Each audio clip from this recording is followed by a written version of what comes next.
A church full of grace. The News Church. 할렐루야! 할렐루야! 예. 주일은요, 어쨌건 간에 하나님이 허락하신 날이고요. 특별히 예배하는 이 시간은 아주 귀한데, 왜 귀하냐면, 지금 우리 눈은 어두워서 보지 못하지만, 지금 곳곳에 하나님께서 성령님을 통하여 이렇게 다 안위하고 계십니다.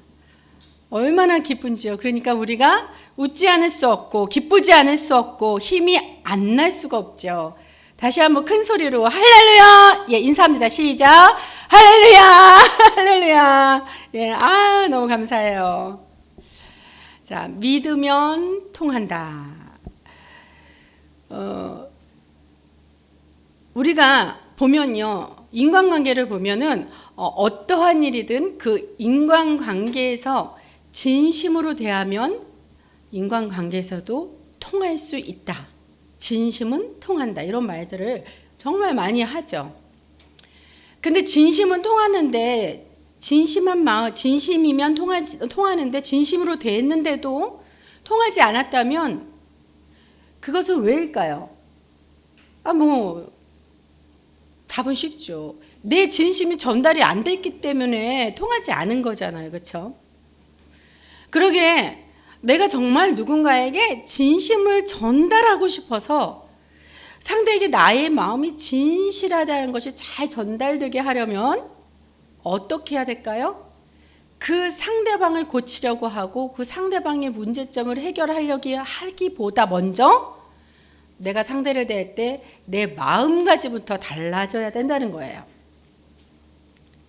자, 보십시오. 인간관계가 이렇게 있잖아요. 우리는 사람과 사람이 연합하여서 사는 그러한 구조가 될 수밖에 없고요. 왜? 우리는 다 하나님의 백성, 하나님의 자녀에게. 그래서 그 관계를 보면 여러 종류가 있다는 거예요.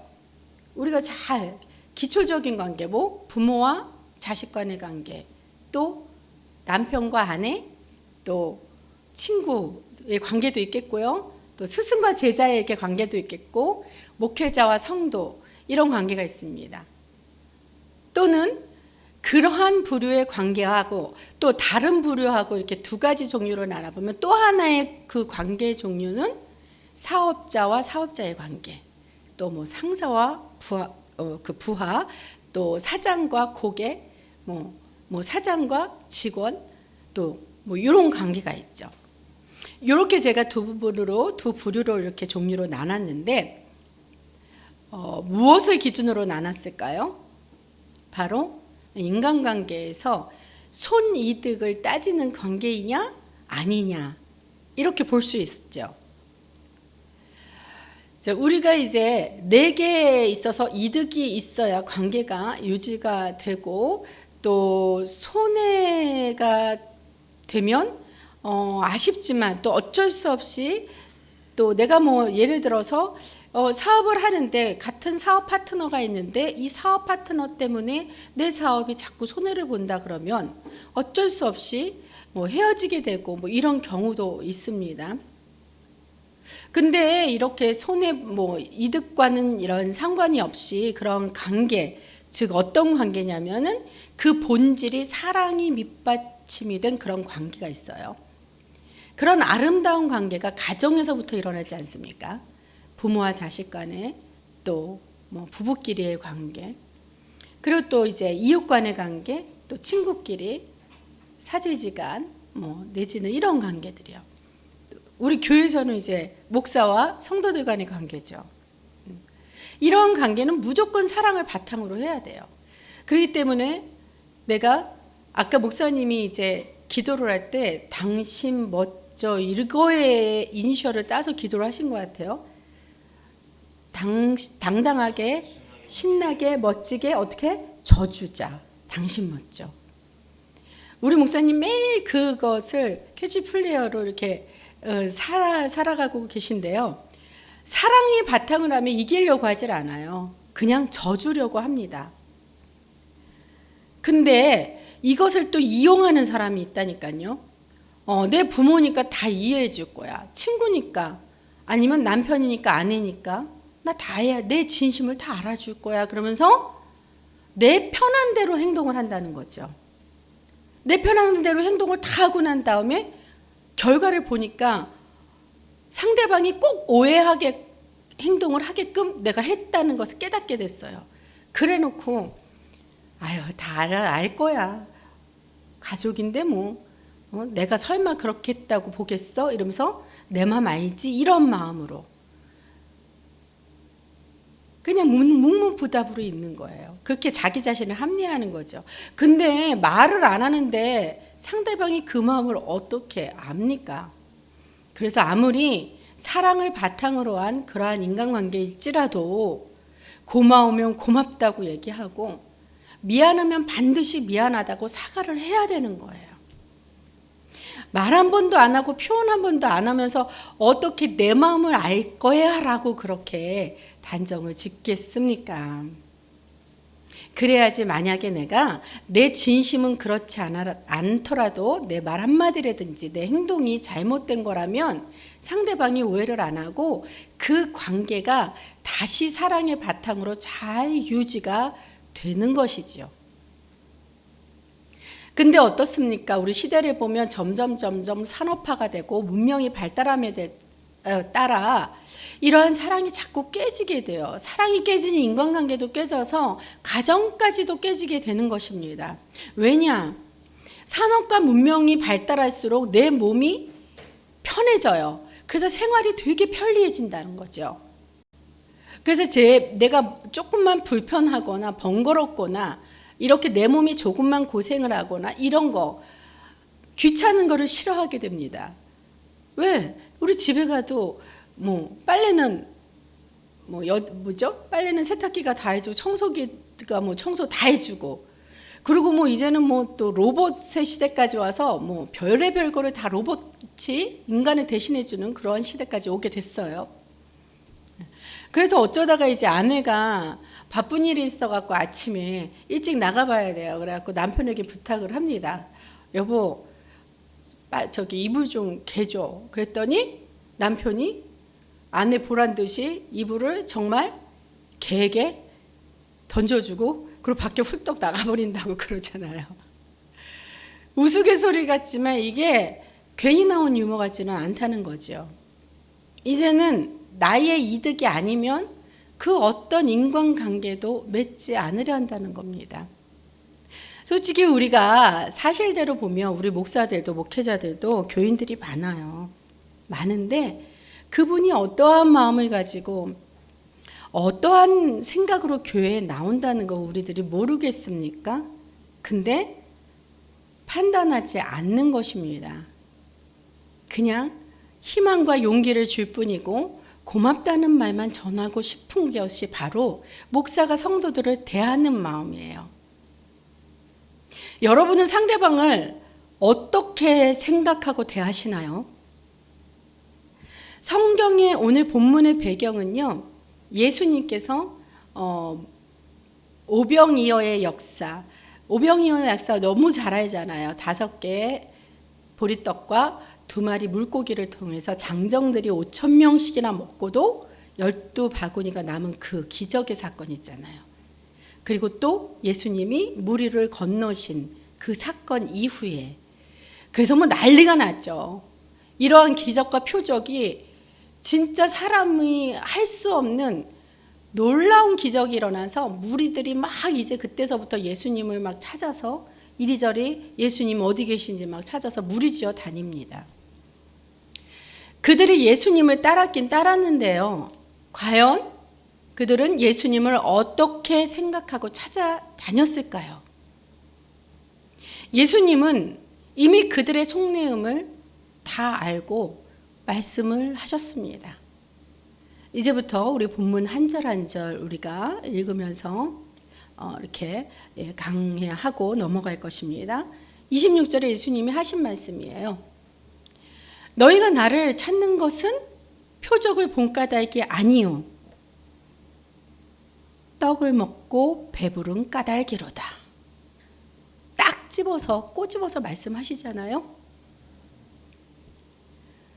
너희가 나를 찾는 것은 표적을 본 까닭보다도 뭐냐면 너희들이 떡을 먹고 배를 불렸으니까 또 얻어먹을 것이 없나, 또 배부를 것이 없나 이러고 찾았다는 거죠.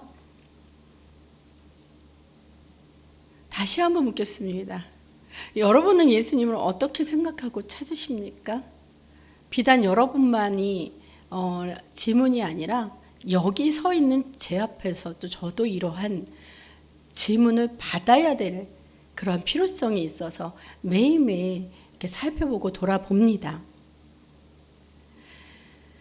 자, 그래서 27절 말씀 보면 예수님이 계속해서 말씀을 하시죠. 썩을 양식을 위하여 일하지 말고 영생하도록 있는 양식을 위하여 하라. 이 양식은 그러면서 이 썩을 양식을 위하여 일하지 말고 영생하도록 있는 양식을 위해서 하라는 말. 이게 무슨 말입니까? 자, 구약에 있어서 출애굽 사건 우리 다 알죠. 너무 애굽에서 종살이하고 하나님의 백성, 하나님의 자녀들이 힘들고 고생하고 사니까 하나님이 그들을 긍휼히 여기셔서 애굽으로부터 나오게 해야겠다 해서 출애굽 사건의 이적을 하나님께서 행하십니다. 그래서 젖과 꿀이 흐르는 가나안 땅으로 인도를 하시죠. 그것처럼 지금 이 시대, 저와 여러분이 사는 이 시대에 예수님이 친히 이 땅에 오셔서 애굽에서 종살이의 삶처럼 살았던 그 이스라엘 백성, 즉 우리도 이 세상에 정말로 정말 악한 세력의 이 영이 악한 세력의 종살이를 죄의 종이 되어서 그렇게 얽매여 살은 우리를 정말로 그 죄에서 벗어나 출애굽에서 가나안, 젖과 꿀이 흐르는 가나안 땅으로 인도하듯이 우리의 죄를 벗어나서서 정말로 더 이상 죄로부터 허우적거리지 않고, 그래서 우리의 영이 목마르지 않고 우리의 영이 굶주리지 않아도 되는 그 영생의 길로 인도해 주시겠다는 그러한 것입니다.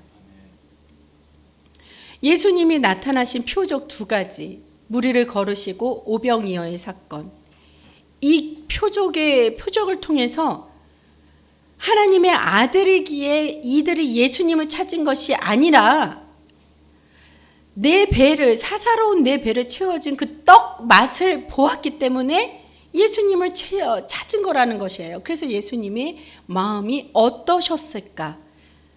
우리가 이 성경의 배경을 통해서 아버지의 마음을 또 우리가 헤아려 본다는 것은 아버지의 또 기쁨이 될 줄로 믿습니다. 자, 이들이 갖고 있는 그 신앙의 위험이 무엇일까요? 우리가 교회에 나오는 그 이유가 무엇일까요? 부자 되기 위해? 건강해지기 위해? 내가 똑똑해서 장학생이 되기 위해?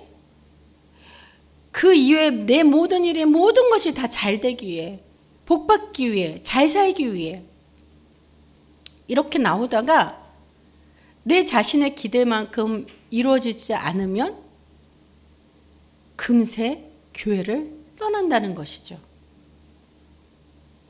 그러면서 예수님은 자신을 이렇게 소개하십니다. 27절 계속 후반절 말씀이죠. 이 양식은 인자가 너희에게 주리니 인자는 아버지 하나님께서 인치신 자니라. 아멘. 예수님은 스스로 자신을 칭하실 때 인자라는 표현을 많이 하셨어요. 하나님께서 인치신 하나님의 독생자 아들이신 이 예수를 믿습니까? 믿는데 마치 내 세상 복주머니를 한쪽에 차서 세상 것들로만 가득 채우고자 하는 이 욕심 때문에 예수님을 하나님으로 보지 아니하고 하나님의 독생자 아들로 보지 아니하고 내 복을 위한 마치 무당대하시듯이. 제가 좀 비유가 심했나요? 그래야지 여러분의 이해가 좀 빠를 것 같아서 심했다면 용서하시고요. 근데 사실 뭐 그런 마음이 아니더라도 인간관계 하는 것처럼 어떻게? 예수님 내 마음 알 거야. 내가 왜 예배에 나오지 못했는지 하나님이 이해하실 거야 하면서 이렇게 예배를 나도 모르는 사이 이렇게 소홀해지게 그렇게 된다는 거죠. 그러면서 바쁘다는 이유, 그래서 기도도 잘 못하게 되고, 그리고 말씀도 잘 읽지도 못하게 되고, 그러면서 예수님께 바라는 거는 있어요. 아버지, 나 이거 이루어지게 해주세요. 아버지, 나 이렇게 오늘 사업이 잘 되게 해주세요. 나 성적 좋게 해주세요. 이렇게 바라기만 한다면 그 행동이 뭐 심한 비유일지 모르겠지만 무당하고, 무당한테 비는 거 뭐 그거 다를 거 뭐 있겠냐는 얘기예요. 죄송합니다. 제 표현이 이거밖에 할 게 없어요. 만약에 이러한 마음이 조금이라도 있었다면 예수님이 과연 우리를 위해 일하실 수 있을까요? 왜? 예수님이 일하실 수 없는 그 이유는요, 만약에 그런 마음이 주님의 영광을 위해서가 아니라 나를 위해서, 나의 유익을 위해서 주님께 구하는 그런 마음이 조금이라도 있다면, 그런 자들에게 또 일해 주신다면 그들은 계속하여서 예수님을 무당대하스 뻔할 것이기 때문에, 그거를 예수님이 아시기 때문입니다. 여기 26절에서 하나님이 예수님 말씀하셨잖아요. 너희가 나를 찾는 것은 표적을 본 까닭이 아니요 떡을 먹고 배부른 까닭이다. 세상에 공짜가 어디 있습니까? 하나님도 공짜 없어요. 우리가 주의 일을 해야 공짜가 아닌 하나님이 주신 그 은혜라는, 덤이라는 그 은혜를 받게 된다는 걸 우리 깨닫기 바랍니다. 그래서 이런 질문이 나오게 되죠. 28절에 보면 그들이 묻되 우리가 어떻게 하여야 하나님의 일을 하오리까? 예수께서 대답하여 이르시되 하나님께서 보내신 일을 믿는 것이 하나님의 일이니라 하시니라. 아멘. 하나님의 일, 주의 일이 무엇이라고 하신다고요? 하나님이 말씀하셨죠. 하나님께서 보내신 일을 믿는 것. 하나님께서 보내신 이가 누구예요? 바로 예수님입니다. 즉 예수님을 믿는 것이 하나님의 일이라고 합니다.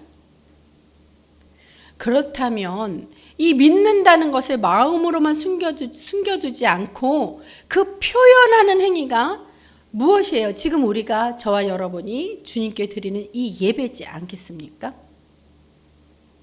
여러분이요, 예수님을 믿지 못하면 예배에 이렇게 스스로 여러분 나올 수 없게 되는 거예요. 이렇게 예배에 나온 여러분은 예수님을 믿고 이미 복을 받으신 줄 믿습니다. 물론 누구의 강요로 인하여나 한번 교회 좀 나와보자 끌고 이렇게 나와서 억지로 나오신 분 계실 수 있어요. 아니면 맨날 나오다가 또 오늘 안 나가면 목사님한테 시달림을 받을 걸 생각하니 아유, 힘들어도 가기 싫어도 목사님의 눈도장 찍기 위해서라도 나오는 사람이 간혹 있을 수 있을 것입니다. 왜 없겠습니까? 그래도 괜찮습니다. 그러한 동기부여라도 있다면 나와서 예수님 말씀을 듣고, 일단 나왔으니 듣게 되잖아요. 그렇게 한 번, 두 번 듣게 되면 내 믿음도 하나, 둘 이렇게 차곡차곡 쌓여서 그 믿음이 확신으로까지 성장이 되어서, 그렇게 믿음이 확신이 되면 믿으면 주님과도 통하게 된다는 것입니다. 할렐루야. 그래서 괜찮아요. 그래서 아버지의 성전은 누구나 다 나오라는 것입니다. 누구는 나와도 되고 누구는 나오면 안 되고, 학벌, 나이, 성별, 또 뭐 있어요? 지위, 이런 거 아무 상관이 없다는 거예요. 믿으면 주님과 만날 수 있는 통로가 열립니다. 근데 믿고 싶어도 믿음이 안 생겨요. 신앙생활을 1년 했는데 10년 했는데 아직까지도 모르겠다는 거죠. 그러니 좀 우리가 믿을 수 있도록 좀 하나님 표적 있으면, 예수님 표적 있으면 좀 얘기해 주세요. 이러고 계속 표적만 보여달라고 하는 겁니다. 이미 많은 표적들을 보여주셨잖아요. 그럼에도 불구하고 그래도 믿지 못한다는 것이죠. 그래서 30절에 그들이 이렇게 얘기를 합니다. 그들이 묻되 그러면 우리가 보고 당신을 믿도록 행하시는 표적이 무엇이니까? 하시는 일이 무엇이니까? 31절 기록된 바 하늘에서 그들에게 떡을 주어 먹게 하였다 함과 같이 우리 조상들은 광야에서 만나를 먹었나이다. 우리 32절 예수께서 이르신 말씀입니다. 우리 다 같이 한번 해볼까요? 시작.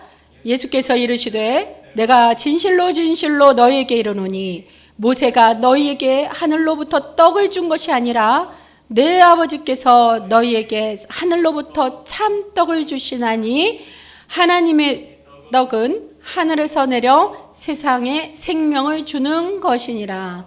아멘. 이 말씀이 무엇입니까? 이들은요, 지금 당장 눈으로 보여지고 내가 누릴 수 있는 그 떡만 달라고 요구를 합니다.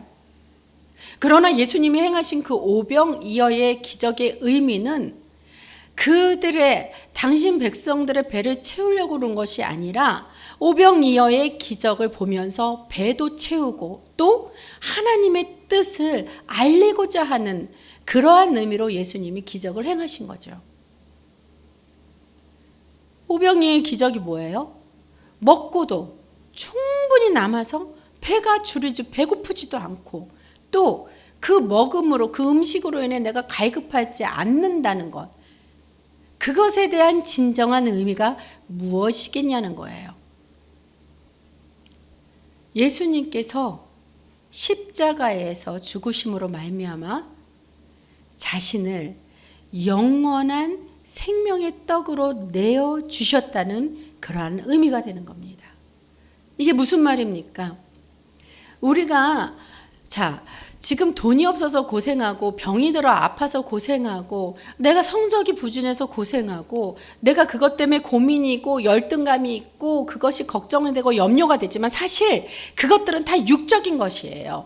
근데 만약에 여러분이 갈급했고 여러분이 갈망했던 그 육적인 것들을 채워진다고 우리가 그렇게 가정을 해봅시다. 반드시 가정이 아니라 반드시 주님께서 채워주실 것입니다. 믿습니다. 네, 그러면은 만약에 내가 지금 가난해요. 그래서 부자가 돼서 채워졌어요. 부자가 돼서 채워졌는데 더 부자가 됩니다. 더 부자가 됐는데 이제는 뭐 먹을 거, 입을 거 걱정이 없어요. 돈이 그냥 우리 집 전체 금고에 쌓이다 못해 돈 냄새가 아주 지독합니다. 돈이 진짜 돈 냄새가 지독할 정도로 쌓였다는 거예요. 돈 냄새가 가장 지독한 거 여러분 모르시죠? 요즘은 통장에서 은행 거래하니까. 근데 저도 잘 몰라요. 저도 지독한 냄새 맡아봤으면 뭔가 하고 이해할 텐데. 근데 우리 목사님은 우리 담임 목사님 맡아보셨대요. 돈 냄새가 덕 냄새 난답니다. 네, 그렇게 지독하답니다. 근데 그렇게 만약에 있다고 가정해 봅시다. 그러면 여러분이 가난하셨을 때, 내가 가난했을 때 그 갈급함이 해소가 될 줄로 생각하시지요? 결코 아닙니다. 우리들의 본질은요, 하나님의 형상을 닮은 하나님의 자녀이기 때문에 우리들의 본질은 육이 아니라 영이에요. 그렇기 때문에 우리는 그 영적인 갈급함이 해소되지 않고는 어떠한 것이 다 육적으로 채워진다 한들 우리의 갈급함은 계속되며 우리의 목마름은 해소가 되지 않는 것입니다.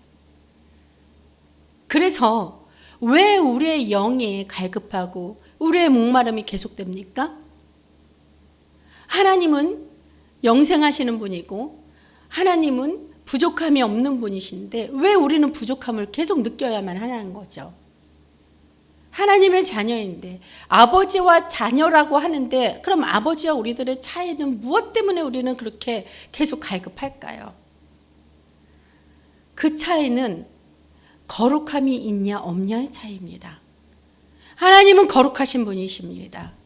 그러므로 우리는 근데 비해서 우리는 거룩하지 못하고 우리는 죄가 있기 때문에 계속 우리는 영적으로 갈급한 거죠. 그래서 아버지께서 우리의 그 영적인 갈급함을 해소해 주기 위해서 그래서 구원시키고자 예수님을 이 땅에 오게 하셔서 십자가에 우리 죄를 대신해서 십자가를 지고 돌아가신 후에 죽음으로써 끝났다면 우리의 죄가 해소가 안 됐겠죠. 근데 예수님께서 3일 만에 죽은 자 가운데서 다시 살아나셔서 부활을 통해 우리까지 들림을 받아 영생을 정말로 풍족하고 풍요로운 그 영생의 길로 우리를 인도해 주셨다는 것입니다. 그것의 의미를 깨닫게 해 주시려고 오병이어의 기적으로 말미암아 보이지 않는 것을 믿지 못하니 보이는 오병이어의 기적을 통해서 너희가 이렇게 배가 불러서 정말로 다 먹고도 배가 불러도 이렇게 나머지 12광줄이 바보니까 남을 정도로 풍족한 삶을 누릴 수 있다는 그 영생의 삶의 의미를 깨닫게 해주시려고 기적을 일으키신 것이랍니다. 믿으십니까? 근데 그 보이지 않는 것을 깨달아 믿고 그래서 주님과 통하는 그 연결의 통로를 열어야 되는데 참 안타까운 것이죠. 그래서 예수님께서 이 설명을 다 해주신 거예요. 32절, 33절을 통하여서 그랬더니 34절 보십시오. 그들이 뭐라고 그랬냐면 그들이 이르되 주여 이 떡을 항상 우리에게 주소서. 35절 예수께서 이르시되 나는 생명의 떡이니 내게 오는 자는 결코 줄이지 아니할 터이요 나를 믿는 자는 영원히 목마르지 아니하리라. 할렐루야. 예수님은 자신을 생명의 떡으로 비유함으로써 하늘에서 내린 참떡과 하늘에서 내려온 자신과 일치시켰다는 것입니다. 제가 아까 설명해 드린 정리가 될 수 있겠죠. 그렇기 때문에 구약에서 그 출애굽 때에 하늘에서 내려주신 그 만나도 그것은 모세가 준 것이 아니라 구원의 약속을 믿고 이스라엘이 출애굽이라는 그 믿음의 행위를 주님 앞에 순종했기 때문에. 왜 그러냐면은 아무리 내가 종살이 한다 그래도 그냥 너 맨몸으로 여기 애굽을 떠나라 그러면 그 광야로 그냥 내동댕이 치라는 얘기인데, 그래도 지금 종살이 하면서 종살이 하더라도 먹을 건 있고 입을 건 있었는데 근데 그 애굽을 떠나라 그래요. 그러면 떠나면은 허허벌판 광야일 거는 뻔하거든요. 거기는 먹을 것도 입을 것도 아무것도 없다는 거죠. 그리고 어디가 끝일 줄 모르고 광야를 나가면은 어디에 뭐가 있고 그거를 그 백성들은 정말 아무것도 모르는 상태에서 그게 더 두려울 수 있었다는 겁니다. 근데 모세를 통해서 하나님이 출애굽하여라 했을 때 그냥 아멘하고 그들은 모세 리더자를 믿고 순종하고 떠났다는 겁니다. 그랬기 때문에 그 광야에서 일하지 않아도 밭을 일구지 않아도 수고하지 않아도 만나라는 그 먹을 것을 하나님이 은혜로 주신 덤을 받을 수 있다는 거예요. 덤으로 받은 만나를 먹고 배불렸듯이 생명의 떡인 예수를 믿으면 영원히 줄이지도 않고 갈급하지 않으면서 우리가 다 영생을 얻을 수 있다는 것입니다. 그래서 예수님을 믿어야 하고 예수를 믿는 것이 곧 하나님의 일이라고 이렇게 말씀을 하셨습니다. 그리고 여기서 그쳐야 됩니까? 우리는 이미 예수님을 믿음으로 말미암아 하나님의 일을 하시는 분입니다. 축복합니다. 그리고 먼저 우리가 이렇게 예수님을 믿는 우리가 해야 할 일은 믿지 않는 영혼들을 위해 전도를 해야 돼요. 또 선교까지, 앞으로 해외 글로벌의 시대 아닙니까? 선교까지 그렇게 하면서 우리가 그러한 결단으로 주님 앞에 나아갈 때, 그러한 믿음으로 나아갈 때 하나님께서는 덤으로 모든 필요한 것을 다 채워주실 줄로 믿습니다. 이것이 우리의 사명이고 사명에 따라 우리가 비전도 세워지는 것이에요. 믿으면 반드시 통합니다. 사명을 감당하기 위해 주신 그 비전대로 예수를 믿고 따라간다면 통하지 않을 것이 무엇이 있겠습니까? 계속해서 36절 본문입니다. 그러나 내가 너희에게 이르기를 너희는 나를 보고도 믿지 아니하는도다 하였느니라. 나를 보고도 믿지 아니하니 어찌하냐 하면서 예수님이 지금 한탄하시는 거예요. 줘도 못 먹어요. 가르쳐줘도 못해요. 시스템이 다 있는데도 못한다는 겁니다. 예수님을 보고도 못 믿어요. 자, 그럼에도 불구하고 자, 다음 구절 37절이죠. 아버지께서 내게 주시는 자는 다 내게로 올 것이요 내게 오는 자는 내가 결코 내쫓지 아니하리라. 우리 40절 끝까지 한번 합독하시겠습니다. 38절 시작. 내가 하늘에서 내려온 것은 내 뜻을 행하려 함이 아니요 나를 보내신 이의 뜻을 행하려 함이니라. 나를 보내신 이의 뜻은 내게 주신 자 중에 내가 하나도 잃어버리지 아니하고 마지막 날에 다시 살리는 이것이니라. 내 아버지의 뜻은 아들을 보고 믿는 자마다 영생을 얻는 이것이니 마지막 날에 내가 이를 다시 살리리라 하시니라. 아멘입니까? 아멘. 죄악된 우리를 십자가 사건으로 인해 거룩하게 하시고 죽었던 영혼을 다시 부활을 통해 영생을 얻게 하시는 그 재창조의 역사를 이루시기 위해 예수님이 이 땅에 내려오신 것임을 믿으시기 바랍니다.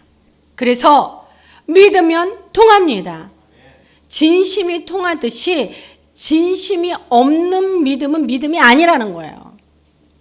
우리가 살면서 이것은 정말 주의 은혜라고 이렇게 간증한 적 단 한 번이라도 다 있으실 것입니다. 물론 대중 앞에 하는 간증이만이 간증은 아니에요. 스스로 내 마음속에 어찌 내가 이러한 은혜가 있을 수 있을까? 와, 신기하다. 이 고백, 이 마음, 이 생각을 했다는 것 자체도 주님 앞에 고백하고 간증한 거예요. 살면서 정말로 이러한 간증이 누누이 여러 번 되풀이 됐을 텐데도 불구하고 지금 바로 당장 눈앞에 보이는 문제가 있으면요. 그 문제만이 또 딱 인서트 돼서 보여요. 그래서 그 문제를 해결해야 돼요. 그러니까 내 힘으로 어떻게 해보려고 그냥 막 방방 뛰어다닙니다. 그러다가 해결이 안 되면 어떻게 됩니까? 정면 돌파를 해야 되죠. 그게 인간관계. 문제라는 게 다 뭐예요? 내가 내 자신의 문제만 있는 게 아니라 다 관계에서 오는 문제입니다. 그러면 어떻게 돼요? 즉시 해야 되죠. 내가 내 의지대로, 내가 내 뜻대로 그렇게 노력했음에도 안 되면 그러면은 계속 그 의지대로 가서 직시해서 그 인간관계에서 얘기를 하고 어떻게 했으면 좋겠습니까? 의논이라도 해야 되잖아요. 근데 어떻게 해요? 우리 목사님 뭐라고요? 잠수 탄다 그래. 잠수를 타요. 도대체 코빼기가 안 보인다는 얘기입니다. 근데 저도 잠수 탄 적이 있어요. 너무 속상해갖고 어떤 때는 집에 있기가 싫더라고요. 그래서 잠수 타려고 나갔어요. 근데 어디서 잠수 탔는지 아십니까? 기도원에 갔다는 얘기입니다. 제가 없어지면 우리 목사님은요 더 걱정을 안 해요. 기도원 가서 잠수 타기 때문에 더 응답받고 와서 더 축복을 몰고 오니까 우리 목사님은 걱정을 안 해요. 오히려 더 좋아하시는 것 같기도 해요. 네, 그참에 혼자 계셔서 차라리 기도라도 했으면 좋겠습니다. 근데 이렇게 예배에 오지도 않고 잠수를 타면요, 이거는 기도를 하는 것이 아니라 믿지 못하는 거죠. 사람은 믿지 못해도 좋아요. 예수님은 믿어야 되지 않겠습니까? 세상에 공짜가 어디 있습니까? 뭔가라도 해야지 뭐라도 생기죠. 사랑하는 성도 여러분, 주의 일을 먼저 하십시오. 주의 일 중에서 가장 기본적인 일이 뭐라고 했어요? 예수 믿는 일이라 그랬어요. 하나님이 보내신 자를 믿는 일, 즉 예수님을 믿는 일이 가장 우선적으로 먼저 할 때, 하나님의 일을 먼저 할 때 비전이 비로소 보이는 것입니다. 그러지 않고 내가 세운 비전, 내 마음속에서 괜히 생각으로, 내 머리로 생각한 것은 비전이 아니에요. 참다운 비전이 아닙니다. 주님이 주신 비전이야말로, 내가 이 주님을 믿음으로 말미암아 그 주님이 주신 비전이야말로 참다운 비전이고, 그 비전은 반드시 하나님께서 이루어 주신다는 거예요. 그러면 내가 애써 노력하지 않고 발을 동동 구르지 않아도 그 비전 따라 사명이 잘 감당이 된다는 것입니다.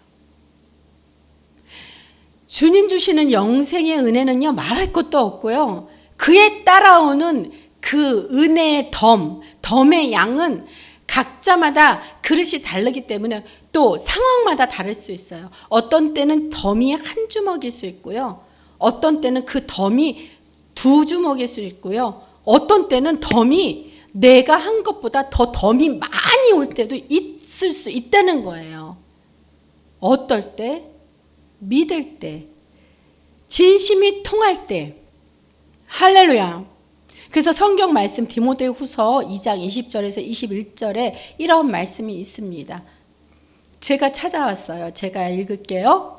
큰 집에는 금그릇과 은그릇뿐 아니라 나무그릇과 질그릇도 있어 귀하게 쓰는 것도 있고 천하게 쓰는 것도 있나니, 그러므로 누구든지 이런 것에서 자기를 깨끗하게 하면 귀히 쓰는 그릇이 되어 거룩하고 주인의 쓰심에 합당하며 모든 선한 일에 준비함이 되리라. 아멘. 여러분은 지금 왜 공부하십니까? 여러분은 지금 왜 사업하십니까? 우리 교회 성도님, 그리고 저와 우리 담임 목사님, 우리 목사 부부와 성도님들이 인셀덤이라고 하는 1인 기업의 사업을 하면서 비전을 가지고 비전이 세워졌고, 그로 인해서 우리가 목표를 세우게 됐습니다. 근데 목표들을 보면요, 뭐 목사라고 저희만 대단한 게 아니에요. 다 똑같아요. 아주 그 목표가 대단하지요. 근데 대단한데 남들이 보면은 아유, 이 뻥쟁이들, 다들 뻥쟁이들이라고 할 거예요. 허황됐다고. 근데요, 전혀 허황된 것이 아닌, 그들은요, 현실에서 다 그 목표를 이뤄내는 그런 사업자들이 그 대부분 다 그 인셀덤 사업을 하는 그런 사람들이라는 겁니다. 목표가 기본이 월 1,000만 원의 11조를 하게 해주세요라고 하시는 분들이 대부분이에요. 왜?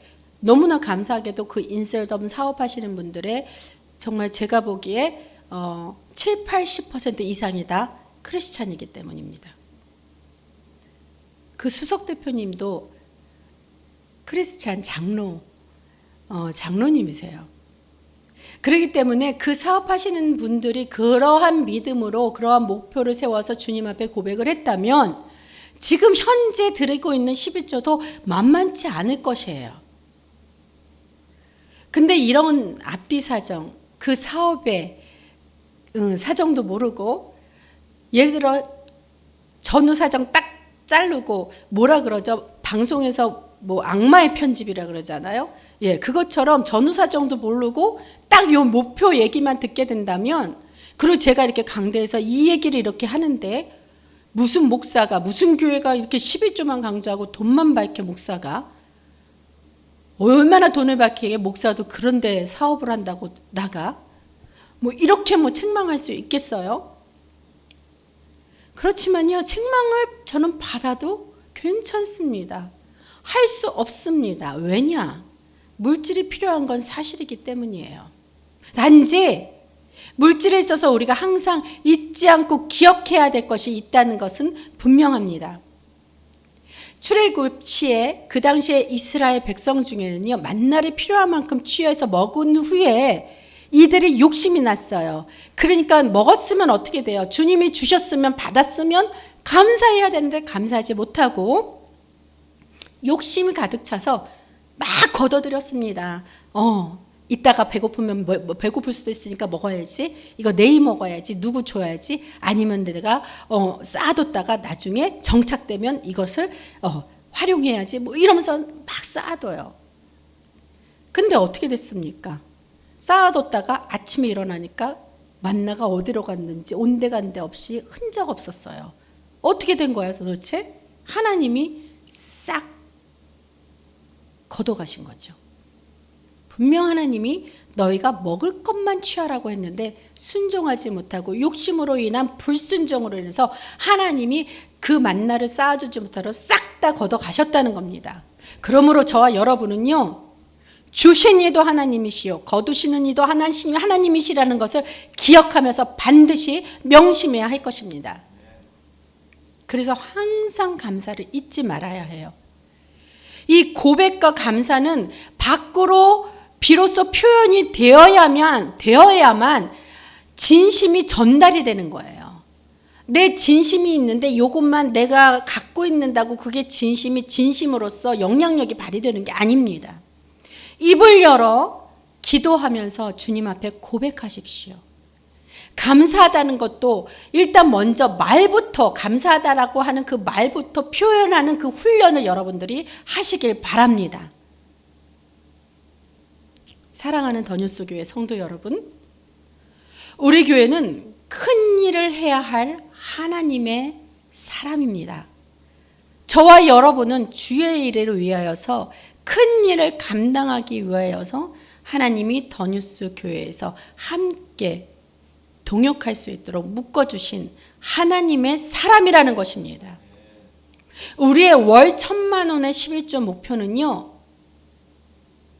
그 목적은 무엇입니까? 바로 하나님 아버지께서 주신 그 비전을 이루기 위함이에요.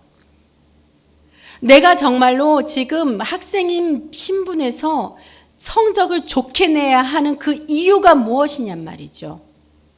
내가 열심히 공부해서 믿음의 자녀로서 머리가 될지언정 꼬리가 되지 않게 하시는 하나님의 말씀의 능력을, 하나님의 언약을 이루시는 것을 나를 통해 증거하는 그러한 비전을 이루기 위함입니다. 그 비전을 이루게 되면 선한 영향력을 널리 끼칠 수 있게 돼요. 근데 이 선한 영향력은요, 와, 저 사람 대단하다. 와, 저 사람 훌륭하다. 그리고 그러면서 사람을 높이는, 내가 높아지게 하는 그러한, 내가 저 사람 참 착하고 저 사람 참 대단하고 이러한 소리를 들으려고 하는 것은 참된 선한 영향력이 아니에요. 참된 선한 영향력이란 반드시 예수 이름을 위한 것이 되어야 합니다. 물질로 인해 고통당하고 너무너무 열악하여서 이 예배조차 사치로 여길 정도로 힘들게 사는 이들이 세상에 너무 많아요. 지금 예배 안 나오는 이들이 말고, 예배 안 나오는 이들은 이거는 정말로 회개해야 될 것이고, 예배가 드리고 싶어도 예배가 사치로 여길 정도로 정말로 뭐라 그래요? 목구멍에 거미줄? 목구멍에 포도초? 그러한 사람들이 세상에는 엄청나게 너무너무 많다는 것입니다. 내가 조금만 관심만 갖고 있으면요, 이렇게 돌아보면 내 옆에 이웃이 있을 수 있어요. 근데 우리나라는 그런 못 먹어서 그런 사람은 없을 것 같아요. 제가 말하는 이웃이라는 건요, 범위가 아주 넓습니다. 온 지구 세계입니다. 사마리아 땅 끝까지입니다. 이웃이라고 생각을 해야 그 사람들을 돌볼 수가 있어요.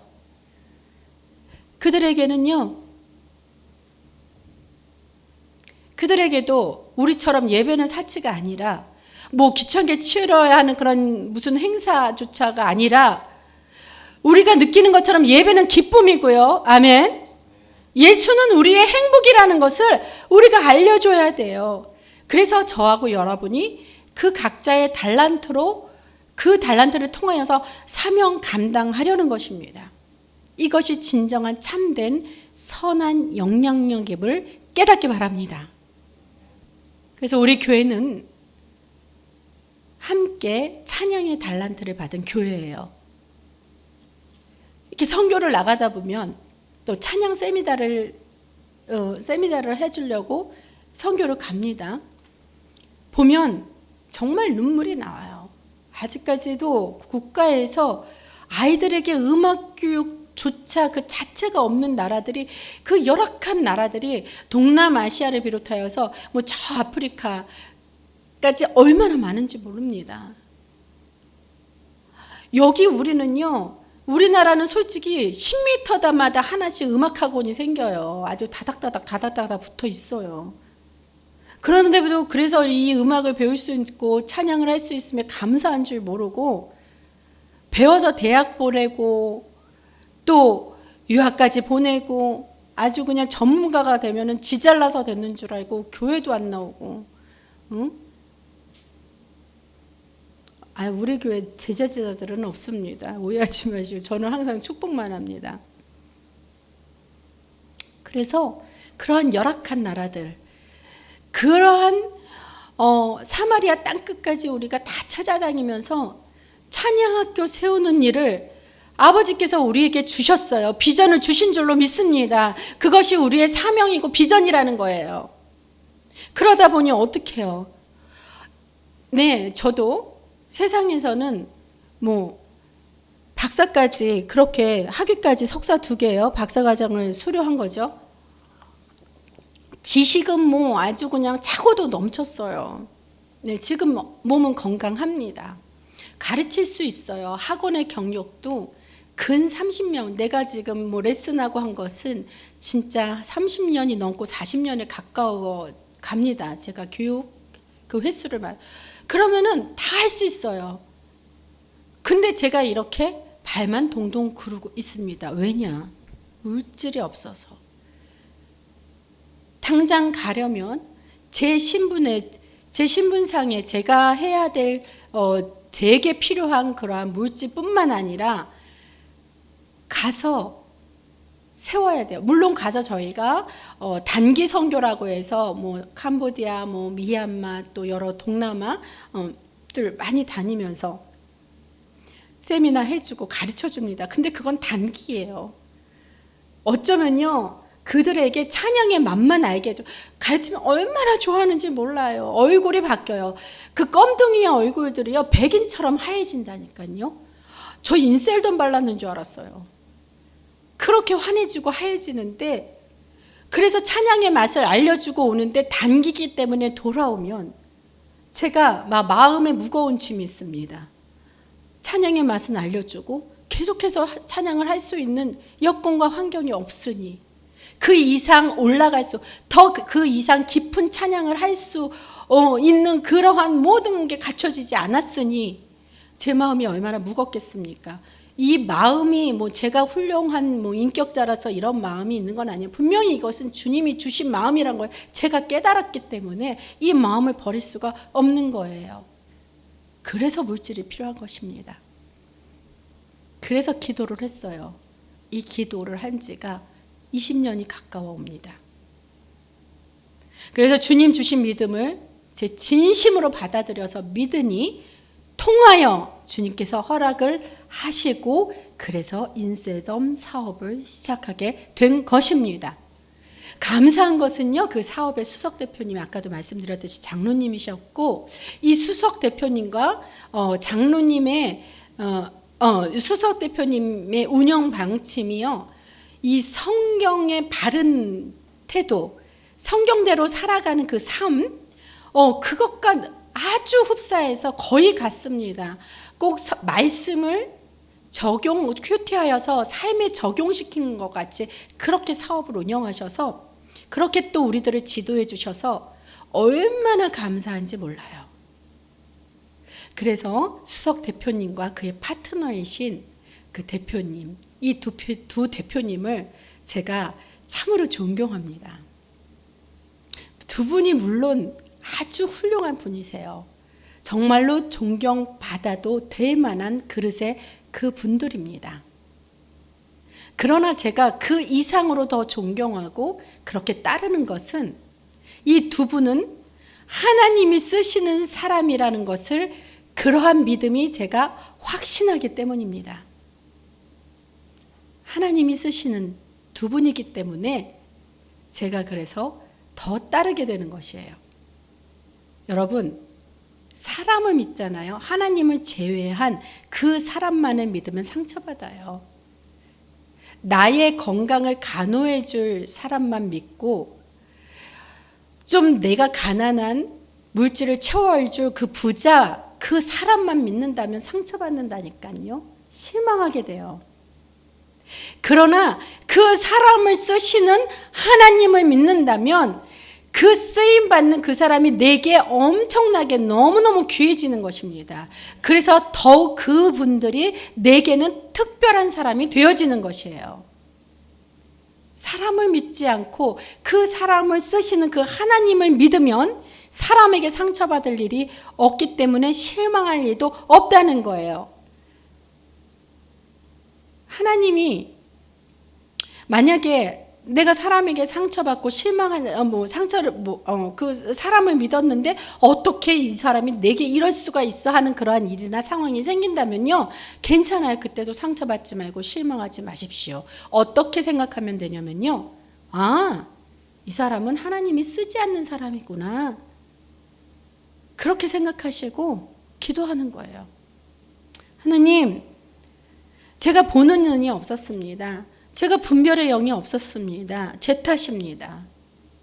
그러니 아버지 용서하시고 당신이 허락한, 당신이 사용하시는 그러한 사람을 제게 붙여주셔서 동역하게 해 주옵소서. 아멘.